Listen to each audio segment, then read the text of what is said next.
I was the wedding dress, but she cried as she put me on. Have you ever wondered why someone would cry on the most anticipated day of their life? Have you ever imagined wearing the symbol of love and feeling, instead of joy, a knot in your chest that seems to never end? I am Marta's wedding dress, and today, so many years later, I have been taken out of the closet for a new love, a new yes, but the tears of Luísa, her daughter, are the same as those I felt on that cold morning in June. There are stories that never die, they just hide in the folds of the fabric. Stay until the end, because today, perhaps, a secret kept between the seams can finally free a heart. It's been so long since I closed my eyes and tried to remember the last time I felt human hands. The last time I was touched with intention, with that kind of emotion that overflows from the pores, that makes the skin shiver, even my own, made of satin, lace, and golden threads. I am a wedding dress. Not just any dress. I was hand-sewn by a woman who cried as she embroidered my lace, as if she placed in each stitch a promise of love, or perhaps, a request for forgiveness. I was molded for Marta, the most beautiful bride I've ever seen walk past a mirror. The day she dressed me was the whitest, most tense, coldest, most silent day in the house. And then I was folded, wrapped in tissue paper, stored inside an old wooden trunk, varnished with the smell of lavender and nostalgia, hidden in the room that no one else entered after she left. The years passed as they do for forgotten objects, slowly, without witnesses, in silence. I listened to the house change. I listened to the ticking of the clock, the footsteps that were becoming rarer in the hallway, the creaking of the bed where Marta used to sit looking out the window. I smelled mold. Dust settled in my creases. My silk began to sag, to fade in places. And then, one afternoon when the sun was slanting through the cracks in the blinds, I heard a different sound. A hesitant creak, as if nervous fingers were trying to force the lock that kept me locked in. I heard sighs, a muffled cry, and then the trunk lid opened. She had thin, careful hands, the hands of someone who works with fragile things. And there was something in the way her fingers touched my seams, as if searching for an answer or a sign, that made me shiver. It wasn't Marta. It couldn't be. It was Luísa. I recognized her because I'd seen her in dreams, in the daydreams I have when the world falls asleep. She was a child, running down the hallway with a bow in her hair, peering through the closed door of her mother's room, trying to understand why no one else talked about Marta. Now she was there, an adult, about to experience her own wedding. But what gave me goosebumps wasn't her presence. It was the way she cried. It was a quiet cry that flowed as if she didn't ask permission. Like Marta's, that same day, when her eyes were smudged before she even put on her makeup, Luísa took me out of the trunk with almost ceremonial care. She laid me out on the bed. She ran her hands over my seams. And then she unbuttoned the pearl clasp as if she had done it 1,000 times in a dream. She looked at herself in the mirror. She brought my face closer. She wrapped herself around me. Her body was the same mold, as if she had been made with the same measure of pain and beauty. But there was something else. Something that trembled inside her and hid in her eyes. Luísa didn't smile. She trembled. She trembled like Marta trembled. I know that kind of trembling. It's not from nerves. It's from someone who goes against their own destiny. And the moment she dressed me and felt the fabric touch her skin, a tear ran down her face and fell onto my cleavage. That's when I understood something was wrong. She turned slowly in front of the mirror, observing herself with the intensity of someone searching for an answer that she doesn't know if she wants to find. She took several deep breaths. And then she sat on the edge of the bed. She stayed there in silence, crying slowly, like someone who breaks down after holding it in for too long. An old photo fell out of the closet. She bent down to pick it up. It was Marta on her wedding day, alone in the garden of the house. There were no smiles, just a fixed gaze at the ground. Luísa stared at that image for long minutes. And then she looked at me too, as if she was waiting for me to say something, for me to explain something that no one had ever had the courage to tell. As if my lace could speak, as if my embroidery hid secrets. And in a way it did, because I was a witness to something that should never have happened. Or that, perhaps, should never have been silenced. She stood up and walked over to the old dressing table. She opened the bottom drawer. Inside was a music box, which Marta listened to every night before going to sleep. Luísa wound it up, and the sound filled the room with that sweet, melancholic melody. It was the same one that had played that morning when Marta was getting dressed, and her mother, Odette, was pressing each button in a hurry, as if she wanted it all to end quickly. Luísa sat on the floor, wrapping me in her arms as if I were a child seeking comfort in a blanket. And then she spoke. She spoke to me, as if I were someone, and somehow I was.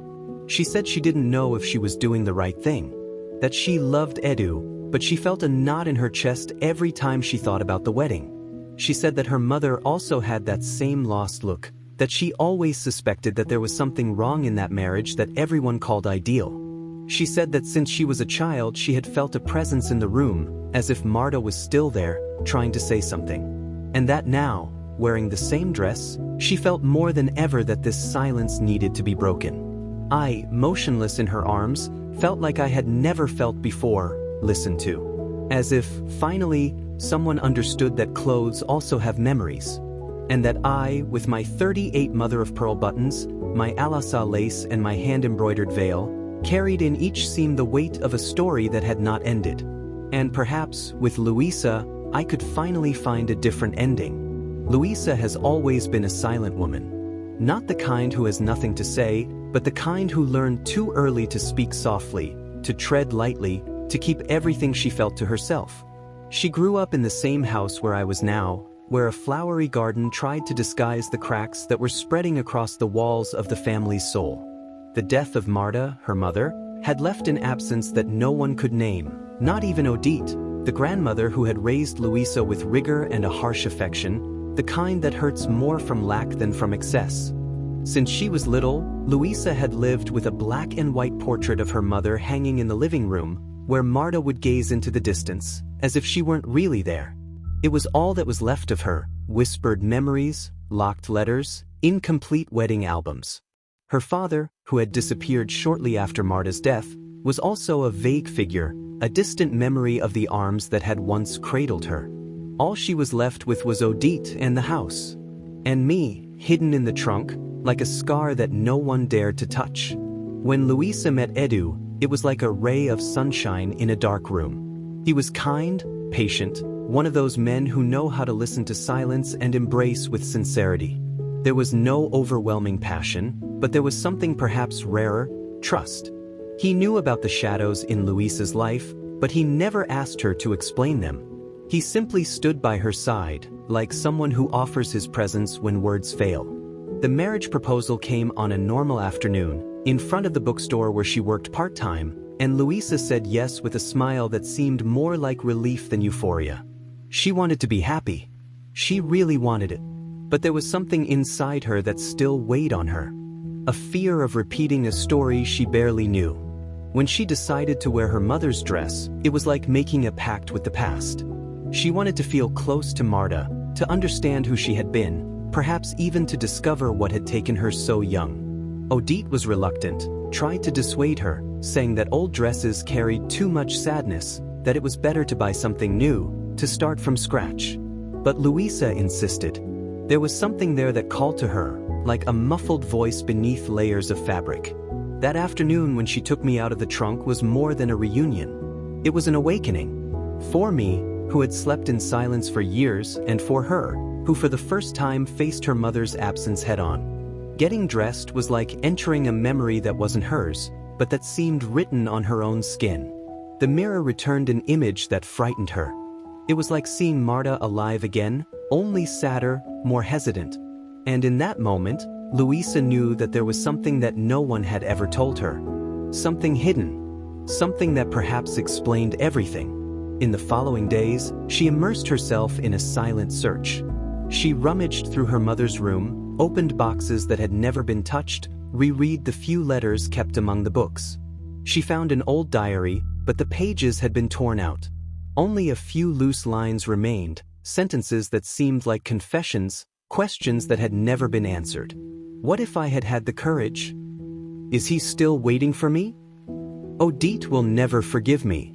Luísa read those sentences as if trying to put together a jigsaw puzzle with no edges. Something didn't make sense. Marta had loved someone who wasn't her father, and that changed everything. Doubt began to eat away at Luísa from within. Who was the man Marta loved? Why was she forced to marry another? And most importantly, was she, Luísa, about to experience the same fate? Her marriage with Edu was safe, but what if, deep down, she was also hiding a greater love from herself, a truth that she avoided facing? One of those afternoons, sitting on the bedroom floor with the dress on her lap, she looked at me with teary eyes and said in a low voice, "Tell me, Mom, is that what you felt? That fear of not being yourself? That desire to run away on your wedding day?" I wish I could answer. I wanted to say yes, that Marta cried that morning not because she was happy, but because she was resigned.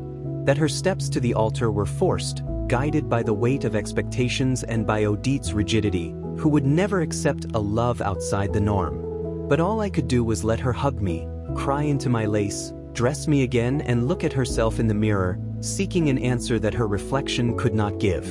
Edu noticed the change in Luísa.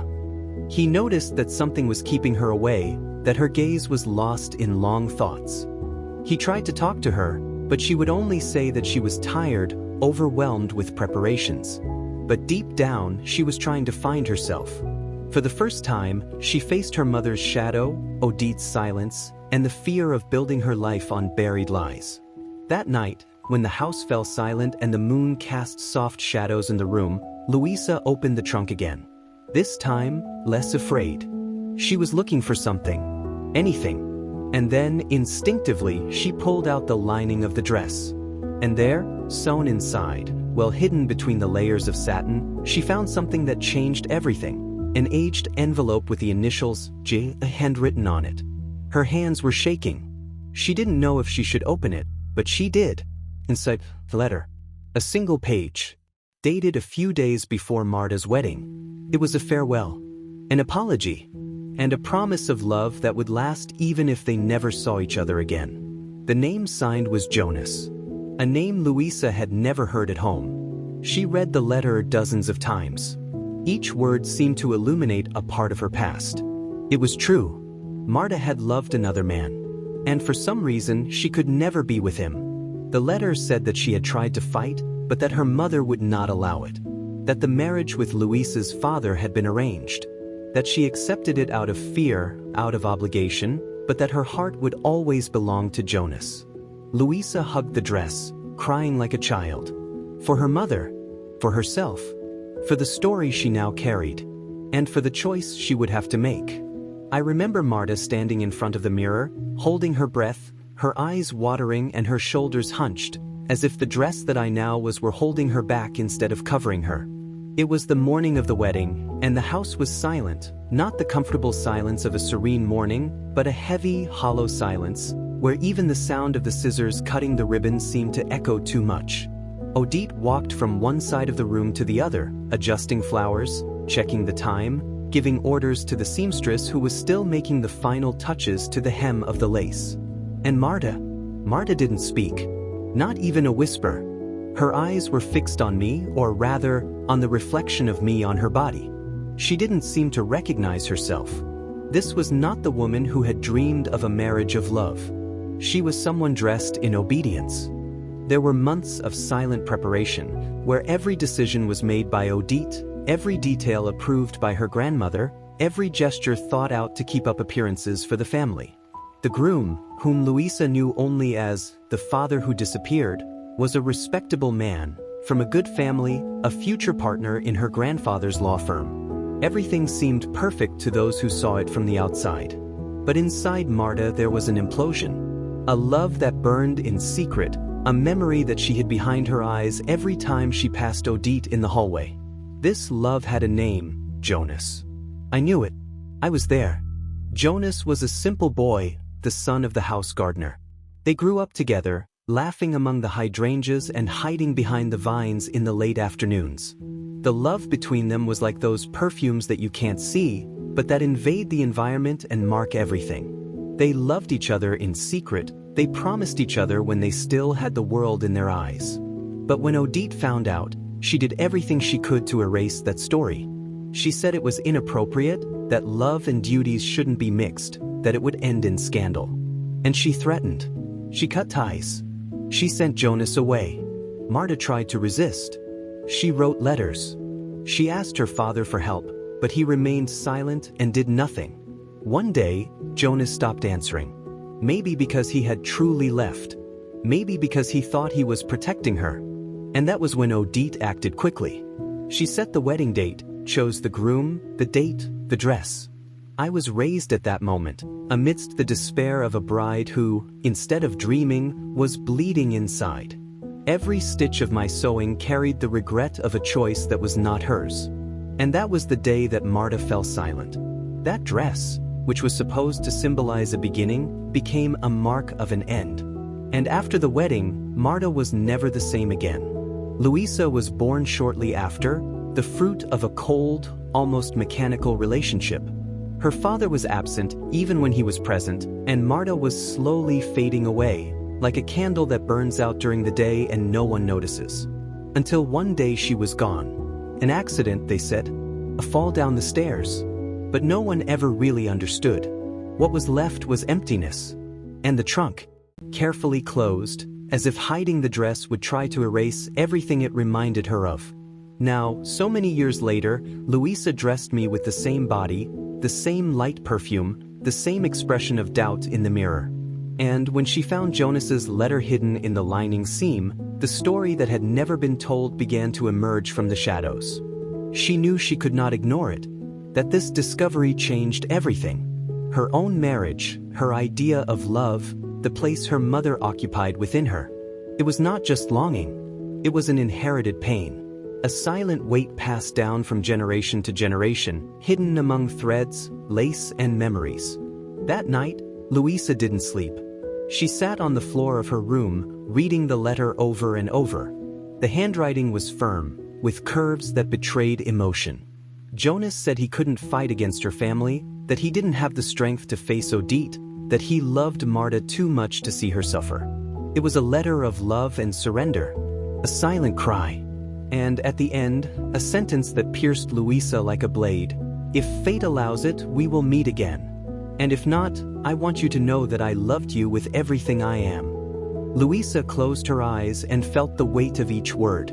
She cried for her mother, for that interrupted love, for everything that was imposed and should never have been. And then, as if she felt she needed to talk to someone she would never be able to answer, she went down to the kitchen where Odette was making tea, as she did every night. Her grandmother looked at her with the same rigid gaze as always, but there was a gleam of tiredness in her eyes. As if, deep down, she knew that this moment would come. Grandma, who was Jonas? Odette stopped. Time stood still. The teapot in her hands trembled slightly. For a second, it seemed like she would deny it. But no. She sighed long and slow and sat down. For the first time in years, the truth began to come out of her mouth. She spoke of how she discovered the affair between Marta and Jonas, of how she feared that her daughter would throw her life away for a gardener. She said she tried to protect her, but perhaps she had destroyed her.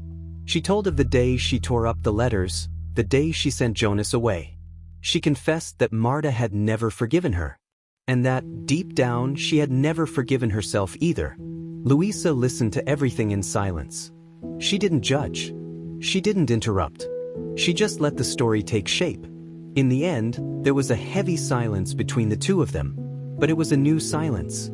A silence that said, "Now we know." He came back into the room and placed me on the bed. He looked at me as if he were looking at a symbol, not a piece of clothing.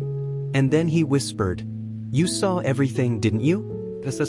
The room was plunged into darkness, with only a sliver of light escaping through the half-open curtains, tinting everything with that golden, nostalgic tone of late afternoon.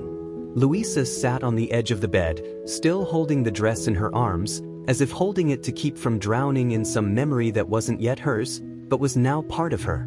Her eyes were red, tired from crying so much, but there was a glow there, the kind of light that appears when a truth begins to reveal itself after years buried in the dark.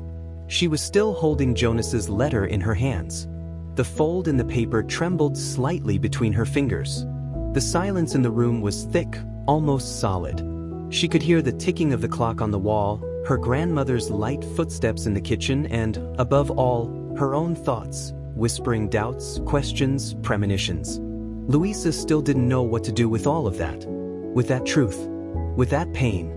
She took a deep breath, her chest rising slowly, as if she were trying to contain a cry that had not yet come. She looked in the mirror, the same mirror that had reflected her mother so many years before. She stood up, unbuttoned her dress, and with slow movements, put it back on. She wanted to feel. She needed to feel. She wanted to understand from the inside what Marta had felt that day. The fabric wrapped around her skin like a memory.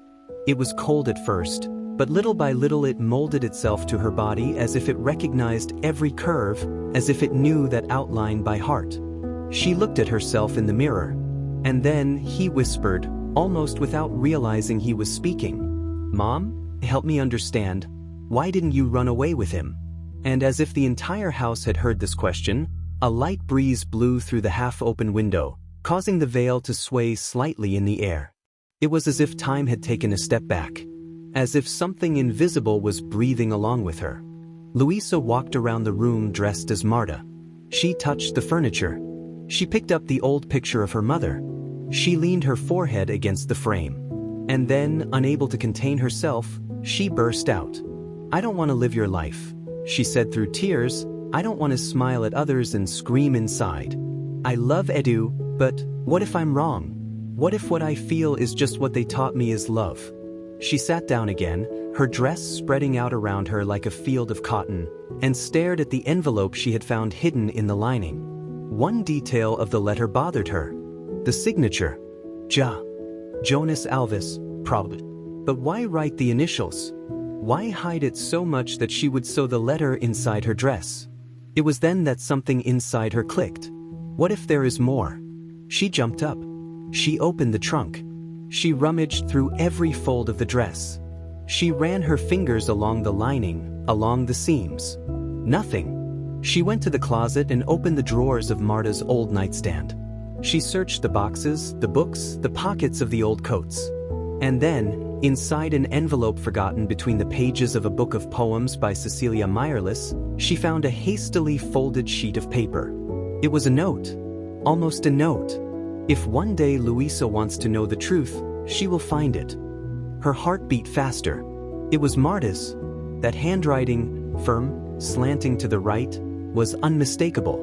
It was the same as the labels on old notebooks. And it was for her. It was a warning. A map. Luísa looked at the dress again. Something was still missing. Carefully, she examined the waistband of the skirt. She ran her fingers inside, behind the buttons. And then she felt it, a strange stitching, thicker, as if it had been done in a hurry. She picked up the scissors from the desk. She hesitated, but she cut.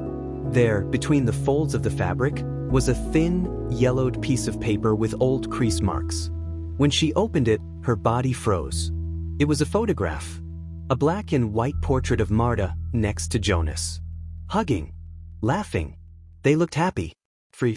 It was the first time Luísa had seen her mother smiling like that. And there was more. Behind the photo, a handwritten phrase. "Love that hides itself does not cease to exist. It just waits for the right time to be seen." Luísa cried in silence. But this time, her tears were different.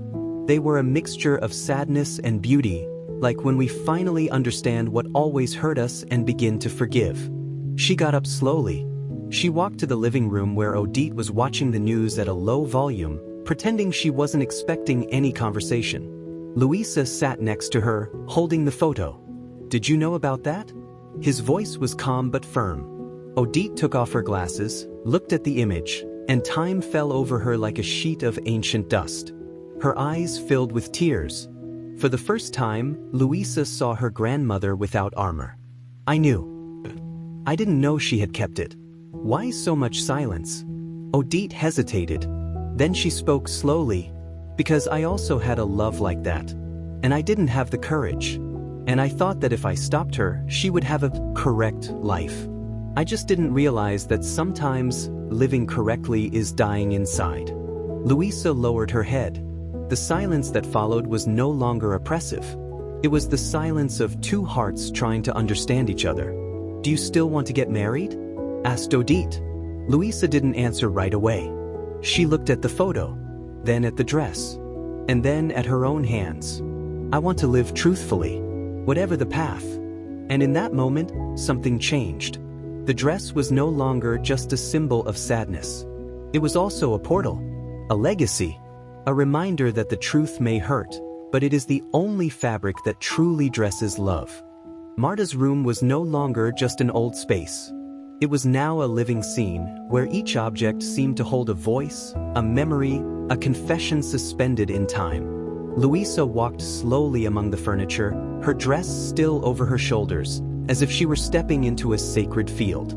The photograph of her mother with Jonas slept in her left hand, and in the other, she still held the letter, that letter written with so much love, but intended for a heart that could never respond to it out loud. She sat down on the floor again, the rug rough beneath her legs, the photo frame resting in front of her like a mirror of a time that did not belong to her. She opened the letter once more, even though she already knew every line by heart. But this time, something different caught her attention, the final passage. "If one day someone other than you finds these words, I hope they have the courage to live differently than we did. I loved you freely, even without being able to touch you. Jonas." That last sentence was not just a farewell. It was almost a request, a transfer of something that had not been resolved. And that deeply affected Luísa. She felt that that letter was no longer just from her mother. It was hers too. It was a legacy. She closed her eyes and listened to that voice inside her that whispers when we are on the verge of a decision that can change everything. She thought about Edu. She thought about the wedding scheduled for 5 days from now. She thought about the nights when, even by his side, she felt a strange emptiness. He was good. He was honest. He was everything a woman would want to find. But why didn't that restlessness go away? Was it just the fear of repeating her mother's fate? Or something deeper, something more visceral? He picked up his cell phone. He held his finger over Edu's name for a few seconds. He took a deep breath. And he called. "Hi, my love," he answered with a calm voice as always. "Is everything okay?" "I don't know," she replied in a whisper. "Can we talk?" No. Minutes later, he arrived. He entered slowly, his eyes full of caution, as if walking on broken glass. When he saw her sitting on the floor in her old dress, her hands still shaking, he said nothing. He just crouched down beside her. What there was. She held out the letter. He read it in silence. Then the photo. More silence. Time seemed to stand still in that room. Only the sound of the clock on the wall marked the urgency of the approaching choice. "I found this yesterday," Luísa began. "Inside my mother's dress. It belonged to the man she loved. But she didn't marry him. She married my father. And she was never happy." Edu stared at the letter for a few more seconds. Then he looked up at her. "Do you think you'll be like her?" "I don't know. I try to understand what I feel. Sometimes I think I love you. Other times, I think I'm just trying to make what I was taught was right work." He sat down beside her. He ran his hands through his hair, in a gesture of contained fatigue. But his voice was firm. "Lou, we don't have to go through with this if you have doubts. I don't want to repeat stories, nor be a safe path. I want to be your choice." She looked at him with tears in her eyes. "What if I'm sabotaging myself? What if it's just fear? What if it's all of these things at once?" He smiled sadly. "So we wait. We breathe. And you will find out. But don't marry for fear of losing what seems right. Marry when you are sure of what is true." That conversation was like a mirror being turned upside down. For the first time, Luísa understood that Edu was not part of the problem. He was part of the answer. The answer to a life that does not need to be chosen in fear. And she realized there, on the floor of her room, surrounded by veiled stories and screaming silences, that perhaps Marta's biggest mistake was not loving Jonas, but keeping quiet, letting herself be led by others. That night, Luísa made a decision. She put the letter and the photo in a wooden box, along with her mother's incomplete diary and the note left between the books. She returned to the dress and spoke to it as if it were an old friend. I'm going to find out if what I feel is love or just inheritance. But I promise one thing, I won't keep quiet. In the following days, she postponed the wedding. She told her family that she needed time. She didn't explain anything more than that. She just asked for space. Some understood, others didn't. But Edu stayed. Not as an anxious groom, but as a silent companion, willing to give her the time she needed. And so, while the flowers she had ordered wilted, while the invitations lost their shine and the preparations vanished like smoke, Luísa rebuilt herself. Reading her mother's words, writing her own, visiting the places she had grown up in, walking alone through the garden where Marta had once loved Jonas. Until one day, sitting on the bench under the magnolia tree, she felt peace. Maybe love wasn't just an emotion. Maybe it was a choice. Choosing someone with whom we can be whole. With whom we don't need to hide letters sewn into the lining of our soul. And in that instant, she smiled. Not because I had all the answers, but because, finally, he had asked the right questions. It was as if the dress was whispering now, each fold, each stitch whispering memories that could no longer be ignored. Since the day she had found the letter, Luísa had come to see the dress not as a piece of clothing, but as a living reliquary, a guardian of a past that still breathed. And there was something she could not ignore, that reinforced stitching at the hem, rough, different from the others. She ran her fingers over it every day, as if touching a scar and trying to understand the origin of the pain. It was late. The rain was pattering lightly on the roof. Odette was in her room and Edu had returned home after another serene, mature and silently painful conversation. Luísa, sitting on the floor with her dress stretched over her legs, picked up the scissors again. If there's something hidden here, he murmured, then it's time for it to come out.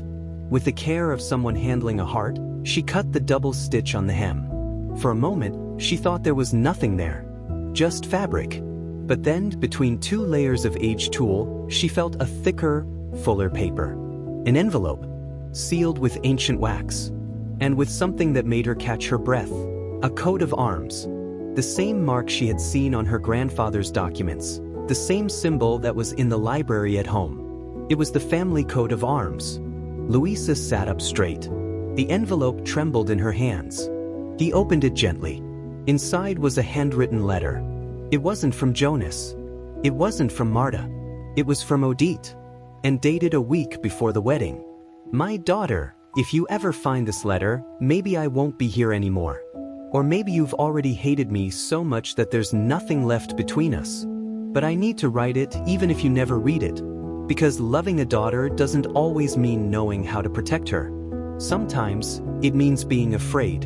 And that's what I felt with Jonas. Fear that you would choose a love that the world wouldn't accept. Fear of seeing you lose everything for such a fragile feeling in such a harsh world. Luísa stopped reading. Tears were streaming down her face before she even realized it. She took a deep breath and continued. I saw how you loved him. And I saw how he looked at you. And I swear, a part of me wanted to leave them. But another part, the part they raised me to be, said it was my duty to maintain the family honor, the legacy. That it would be better to keep you away from a greater pain. I thought that by pulling it out completely, like pulling out a weed, the pain would go away faster. But I saw you wither. I saw you fade away every day. And I knew I was wrong. That I was wrong in the worst way. And still, I couldn't go back. I couldn't ask for forgiveness. Pride is a cruel beast, Luísa. It makes us harden our voices, lock our hands, and silence our souls. Luísa felt her throat close up. It was like hearing her grandmother on another frequency. A frequency that had never been spoken out loud. A frequency of guilt. The letter continued. If you are reading this, maybe it is because you have decided to wear the dress. And if that is the case, my daughter, forgive me. Forgive me for having made it a prison when it should have been a flight. And if at some point in your life you find yourself faced with a love that does not fit the rules, choose love. Please choose love.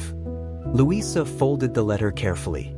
She remained still for long minutes, just listening to the rain and feeling each word reverberate on her skin, in her chest, as if Marta and Odit's souls were dancing in circles inside her. It was too much. It was everything at the same time. He took the envelope, put it next to Jonas's photo and letter, and walked slowly down to the kitchen. Odit was there, drinking tea in silence. Luísa sat in front of him.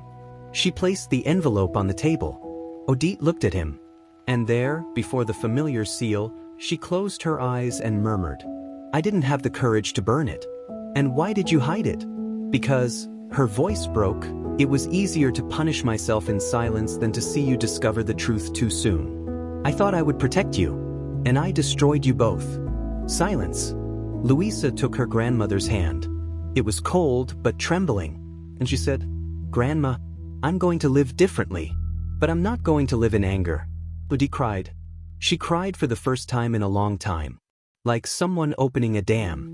And in that moment, in that gesture, Luísa felt that she had not only inherited a dress. She had inherited the chance to change a destiny. The house where it all happened still carries the smell of dried flowers and old wood. Its hallways are long and silent, and each painting on the wall seems to silently observe everything that has been said there and, most importantly, everything that has been smothered. At that time, Marta still smiled with her eyes, but the brightness was slowly fading with each family gathering, "This is the best for you." Each night she cried without knowing if she was wrong for loving someone the world said she couldn't love. The marriage proposal came on a colorless afternoon, in the living room where Odit was serving tea with the porcelain teapot inherited from her great-grandmother. The man chosen was Roberto, the son of an influential politician, a recently graduated lawyer, with an easy smile and impeccable manners. He barely knew Marta, and Marta knew him just enough to know that he was not Jonas. That night, after the guests had left and the dishes had been washed, Marta went upstairs in silence, entered her room, locked the door, and cried as if she were trying to empty her body from the inside out. That was when she touched me for the first time. I was still a piece of fabric, folded on the sewing table, ready to be cut and shaped. Her fingers passed over me gently, but also painfully. She said nothing, but I felt it. I felt that every inch of me would carry a piece of her renunciation. "I don't want that, Mom," she said that same night, standing in the kitchen doorway. Odit washed the last of the cutlery, pretending not to hear. "I love Jonas." The mother did not turn around. She simply replied in a firm voice, "Love doesn't put food on the table, Marta. Love doesn't sustain a woman when the man leaves. But he won't leave. He loves me." Odit then turned around with a hard look and dried her hands with the dish towel. "He's the gardener. Are you going to make me feel ashamed in this town?" "It's shameful to live without a heart," Marta replied, her voice breaking. But back then, love wasn't enough. The family's reputation came first. And Jonas was quickly removed, transferred to another house, sent away without a goodbye. There was no letter. There was no chance. Marta spent the next few months in silence. Each dress fitting was torture. The seamstress, without understanding, praised the elegance of the model, the delicacy of the lace, the lightness of the tool. But I knew. I could feel it. She was writhing inside. It was like sewing on living skin. On the wedding day, the house was decorated like a fairy tale. Flowers everywhere. Soft music. Fake laughter. The guests praised everything. And Marta walked up to the altar with dull eyes, cold hands, and lips sealed like a secret locked away. "You look beautiful, daughter," said Odit, arranging her veil moments before the ceremony. "I'm dead inside," she replied without her mother hearing. "I wore it. I was its armor, its prison, its farewell." The vows were exchanged without soul, the kisses without flavor. And when the photographer asked for a smile, she offered the saddest of all. And it is this photo that Luísa has seen so many times without understanding. Now, sitting at the same dressing table, Luísa held that picture. And she understood everything. The dress, the tears, her mother's silence. And more than that, she understood the weight she carried. Edu entered the room slowly. He saw the dress on the bed, the photo in her hands. And he asked, "Is that what you fear? Becoming this?" She nodded. "I don't want to get married out of obligation, Edu. Nor out of fear of being alone. nor to please anyone. I want to live what my mother couldn't. He came closer. He touched her face gently. So let's find out together if what we feel is true love or just a repetition. And in that touch, in that look, Luísa realized the story could be different. The silence in that house, no matter how much it was filled with furniture, old voices, and piled-up memories, was still the kind of silence that screams. And Luísa, now with her heart divided between the memory of her mother and the life she was trying to build with Edu, felt the weight of that silence more than ever.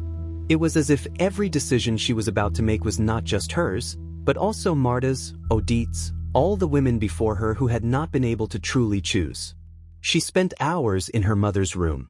She would lie on the floor, stare at the ceiling, listen to the old classical music tapes that still played on a small, dingy radio, as if that would bring her closer to the voice she had never known. The dress was still spread out on the bed, now less like a symbol of love and more like a map of what could go wrong. A sacred piece, but marked by suffering. Jonas's letter, Odit's letter, and the hidden photograph were all together now, inside a wooden box that Luísa kept close by, as if each item inside was a mirror of the family's soul. On a sultry afternoon, Luísa went to the old greenhouse in the house. The place where Marta and Jonas used to meet in secret. There were still broken pots, remains of dried plants, and a smell of damp earth that refused to disappear. She sat on the floor, with her hands resting on her knees, and spoke as if she needed to hear her own voice to understand what she felt. "Do we repeat stories even without wanting to?" He murmured, "Did my mother's love die because she chose wrong, or because she had no choice?" The wind blew slowly through the gaps in the roof, gently shaking a small metal string that jingled, almost in response. Luísa closed her eyes. In the last few days, she had lived as if she were trying to find the lost parts of herself. She had spoken little to Edu, even though he called every night. She had avoided responding to her friends' messages asking if the wedding would still happen. Even Odit seemed to respect the silence, or perhaps she was hiding in it. But inside her, a whirlwind. There were times when she remembered Edu's smile and felt her heart warm. He was everything she had asked for in life. Kind, honest, stable. But why then did the doubt persist? Why that voice, that feeling of discomfort, that restlessness? Is it fear? She asked herself again. Or was it something more? Was it intuition telling us that true love is not just peace, but also a fire that warms and burns at the same time? Suddenly, she heard footsteps behind her. She turned around slowly. It was Odit. She was walking slowly, with her hands clasped together, looking at the ground. "You found out everything, didn't you?" said the grandmother, without Luísa needing to answer. Luísa nodded. Odit sat down next to her, with difficulty. They stayed there for a while, just listening to the sound of the birds and the soft cracking of the old woods adjusting to the change in temperature. "When I was your age," Odit began, "I also dreamed of another kind of life. A man who played the guitar in a boarding house where I worked. No one knows about this. Not even your grandfather knew. It was such a beautiful love, but so unexpected, so impossible." Luísa looked at her, surprised. "And what happened?" "I ran away," Odit said with a sad smile, "for a week. But I came back. The fear of living outside the norm brought me back. And so I molded my heart to fit where they said it should be." "And was he happy?" Odit took a deep breath. Her eyes, for the first time, became wet without resistance. "I survived. But it was never the kind of love that makes your chest ache with beauty." Luísa felt a tightness in her chest. "Grandma, what if I'm about to do the same?" So stop, breathe, and ask yourself, with whom can you be whole? With whom can you cry without shame, laugh without restraint? Who knows your darkness and doesn't try to erase it, but just sits by your side? Luísa lowered her head. "Edu loves me, but I still don't know if I love him the way I should. And that scares me to death." Odit looked at her affectionately. "True love is also a choice. And courage. There is no perfect love. Only possible true love. But for that, it has to be the whole you, and not just the part that you think is expected of you." The two of them fell silent again. And in that silence, Luísa knew that something inside her was beginning to reorganize itself. that perhaps she was finally listening to herself with truth. That night, lying in her room, she wrote. Not on her cell phone, but with pen and paper. A letter. Not to Edu, nor to Marta, nor to Odit. To herself. A letter that began like this. If one day you forget who you are, read this. You were not born to please the world. You were born to live the most honest love you can find. And if that love is in peace, celebrate it. And if it is in a storm, hold on tight. But never let it be silent. When she finished, she put the letter away with the others. And she slept. For the first time in weeks, she slept without dreaming about the dress. Without Marta. Without mirrors. He slept being just Luísa. And that was enough. The sound of the rain that was falling again that morning gave the house an air of contemplation. As if even the sky understood that, inside, something important was about to be decided. The ceremony was scheduled for 2 days later. The dress hung on the hanger with the delicacy of an old promise. Luísa woke up early, but remained in bed, looking at the ceiling, listening to the sound of the drops hitting the window like small footsteps of farewell. Her head weighed more than her body. Her thoughts always returned to the same crossroads. To continue with the marriage, with the path already set, with the sure certainty of a life with Edu, or to listen to that voice that, more and more each day, insisted that she still did not know what it meant to live completely. The dilemma was not about loving or not loving Edu. She loved him, but it was a love that did not hurt because it was so true. It was comfortable, tender, almost too serene. And Luísa now knew. Too much serenity sometimes hides silence, and too much silence can hide absence. She went down to the kitchen with light steps. Odit was there, stirring the spoon in the cup with automatic movements. When she saw her granddaughter, she looked up and said simply, "Did you sleep well?" Luísa nodded. "And you decided?" She took a deep breath. "Not yet." Grandma got up, walked to the window and looked out. "If you say, no, I will understand." Luísa looked at her in surprise. "Are you going?" "Yes," Odit smiled without looking at her. "I spent my life waiting for you to choose like me. But now, I just want you to choose freely." The grandmother's words, simple and disarming, seemed to finally break the chain that had bound the women of that house for generations. Luísa took the cup but did not drink. She stared at the steam rising from the rim. "I feel like if I get married now, it will be out of fear. Fear that I will regret it if I don't. Fear that I will lose what is good. Fear that I will be alone." She paused. "But I am also afraid that I will never find anyone like him again." Odette nodded. "And that's the kind of choice that never comes with a guarantee." Later, Edu showed up. Luísa was waiting for him in the garden, sitting on the bench where she used to play as a child.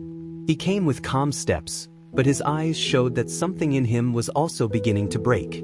"You look beautiful," he said, as if he wanted to start with the simplest thing.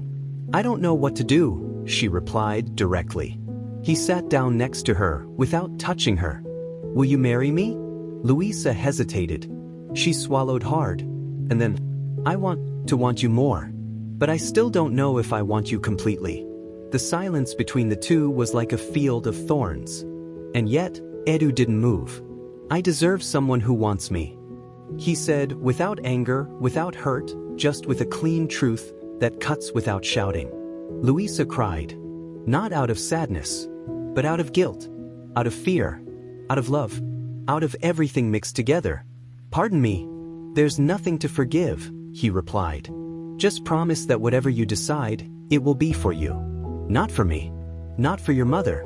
Not for your grandmother. For you." And then he stood up, kissed her on the forehead, and left. And in that gesture, Luísa understood. The love that Edu felt for her was so true that it made her free. It was time to decide. The next day dawned brighter, but the sky was still heavy, as if it knew something important was coming. Everything in the house was silent. No movement of preparations, no background music, no nervous laughter. It was the eve of the wedding, and Luísa walked through the rooms as if crossing a bridge between two worlds. In one hand, she held her dress. In the other, the note she had written that morning. A small piece of paper, with words that seemed to have come straight from her soul. "I need to be whole before I can be two. I need to be true before I can be us. She still didn't know if she would give it to Edu. She still didn't know if she would have the courage to look him in the eye again. But she knew she couldn't run away. Not anymore. The previous afternoon, after Edu left with that kiss on the forehead and that calm that disarmed everything, Luísa spent hours sitting on the floor of her room, staring at the reflection of her dress in the mirror. The memories of her mother, Odette's revelations, Jonas' words, everything seemed to converge on that moment. The instant in which she would decide whether she would be the protagonist of her own life or just another reflection of the past. It was almost late afternoon when Luísa picked up her cell phone and called Edu. His voice answered on the other end, calm but tense. "Hello? It's me," she said. "Can we talk?" "Always." The place chosen was symbolic. The old greenhouse, where Marta and Jonas lived their freest days. When Edu arrived, he saw Luísa standing in front of a wall of broken glass, the setting sun drawing shadows on the floor. The dress was folded in her arms, and her eyes were calm, for the first time in a long time. "Thank you for coming," she said. "I thought maybe you didn't want to see me again. I thought maybe you didn't want to listen to me." He smiled, but it was a sad smile. And then, Luísa took a deep breath, pressed her dress against her chest and began. "I spent my life thinking that love was something that gave security. That it was calm, stability, a place where we don't get hurt. And when I met you, that's exactly what I felt. And I definitely got that wrong." Edu didn't say anything. He just listened. As always. But these days, going through my mother's memories, living everything she couldn't live, I realized that love is also true. And I realized that I'm not whole yet. I haven't found myself yet. And getting married now would be carrying you into that void. And you don't deserve that." She handed him the paper. Edu read it. He was silent for a few seconds. Then he said, "You're right." Luísa felt her eyes fill with tears. "Aren't you going to try to convince me? And ruin that beautiful courage of yours? You are choosing yourself. That is love too." He reached out, took her hand, and for a moment, time stood still. "I love you, Luísa. And that's why I'm letting you go." She cried. She cried like never before. Not from pain, but from liberation. Like someone who finally finds the key to an invisible prison. "What if one day I come back?" she asked. Edu smiled, his eyes filled with tears. "The door will always be open. But not out of fear. May it be out of love." Luísa nodded. And in that moment she knew she had made the right choice. The day Luísa was supposed to get married dawned with a sky of such serene blue that it seemed like an irony of fate, or perhaps a sign. The flowers that decorated the room were still fresh, the pews in the church were still there, empty, and the bouquet, left on the bed, gave off a perfume too sweet for a morning that should have been a celebration, but now was a new beginning. Luísa woke up before sunrise. She dressed simply, picked up her dress with both hands, and walked to the backyard where her mother, Marta, used to water her hydrangeas. The grass was still wet, and the air carried the scent of dawn. The dress was no longer inside the trunk, no longer lying on the bed like a monument from the past. It was in her arms, folded respectfully, like someone carrying something sacred, but ready to be released. That morning, Luísa didn't cry. She walked to the old tree where her mother and Jonas used to write names on the roots. The wood still bore marks, small scars made with the tips of youthful pocket knives. There, between the letters J plus M, she placed the dress on the floor and, with a slow and careful gesture, began to undo the buttons, one by one. Then she opened the lining. She touched each seam as if she were giving thanks. And, with the small scissors she had brought in the pocket of the light cotton dress she was wearing, she cut a strip of satin. A long ribbon from the inside of the dress. A hidden detail, untouched. With it in his hands, he walked to the base of the tree and tied the ribbon around one of the exposed roots. "Mom, this isn't the end," he whispered. "It's the beginning." She didn't burn the dress. She didn't tear it. She didn't let it fly in the wind like in a dramatic film. She put it away again, but in a different way. She folded it as if it were an old diary, sealed with tenderness. Because now it was no longer the symbol of a frustrated love. It was the body of a whole story, transformed, healed. When he returned home, he found Odette in the kitchen.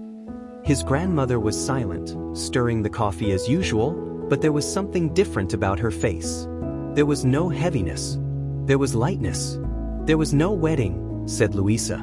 Odette didn't answer right away. She just placed 2 cups on the table. They sat down. They shared the silence. And only then, in a low voice, did the grandmother ask, "And what happened then?" Luísa smiled. "A promise. To yourself?" She nodded. "To me, to you, to my mother. To all the women who were never able to choose freely." Odette placed her hand over hers and said, "I wish I had done it differently." "Now we did it," replied Luísa. Hours later, Luísa walked to the city's train station. She carried only a backpack, her mother's incomplete diary, Jonas' letter, and a blank notebook. She would leave for a while, travel, breathe, find herself far from the walls that shaped her doubts. Edu knew. They said goodbye with a hug that hurt beautifully. Because when a love is true, even goodbye is a kind of care. As he sat down on the station bench, he opened his new notebook. On the first page, he wrote, "Today, for the first time, I am not the continuation of anyone. I am the first paragraph of my own story." And the train arrived. Exactly. As if it had also been waiting for her all this time. If I could speak, I would have told Marta that love cannot be extinguished with silence, nor can it be mended with obedience. I would have asked her to run away that morning, when her hands were shaking so much they could barely button the last button on her back. I would have shouted, if I could, as she climbed the steps of the church with her eyes wide open, her heart tied up in promises that were not hers. I would have begged her, "Don't go. Come back. Choose for yourself." But I was just a dress. I was made to be beautiful, but I served as a prison. I was created to embrace love, but I covered surrender. Years later, when Luísa met me, I believed that everything would happen again. The same fear, the same doubt, the same silence. She had the same eyes as her mother, the same delicacy in her gestures, the same tendency to want to please the world before herself. And at first, that was exactly what happened. She cried when she dressed me. She used me as a mirror of what she feared. But there was something different about her. There was a spark, a question, a desire to know the truth even if it hurt. And she knew. She searched. She cut my seams. She read hidden letters. She looked at memories head-on. She cried what her mother could not cry. She forgave what her grandmother could not name. And when the world expected her to walk down the aisle, she walked into herself. She chose love, but not the love that binds, the love that frees. Starting with self-love. I was left at the foot of a tree, with a ribbon tied around my entrails, and there I understood, I, who had been a symbol of pain, was now a symbol of transformation. I, who had learned what renunciation was, saw the birth of courage. If I could speak, I would say that love doesn't always have to end at an altar. Sometimes it begins when we say no to please others, and yes to honor our own soul. Sometimes it's on a train leaving, in a letter written to ourselves, in a blank notebook waiting to be filled with new words, not with repetitions of the past. Today I am safe, not in the trunk where I slept for decades, but in a light box, without dust, without weight. A box of memories, not of imprisonment. Luísa folded me with the firm hands of someone saying goodbye with gratitude. And before closing the lid, she whispered, "Thank you for showing me what I don't want to be." And in that moment, I knew my mission was complete. If I could speak, I would say that all women deserve the right to love freely. That no dress, no matter how beautiful, is worth the price of a silent heart. That no tradition should stifle a choice. That love, when it is true, begins within. And if there is something I can leave as an inheritance, it is not lace, satin, or embroidery. It is memory. The whisper that now echoes in other stories, other women, other promises. Because sometimes, all someone needs is to hear the truth from a silence that has finally learned to speak.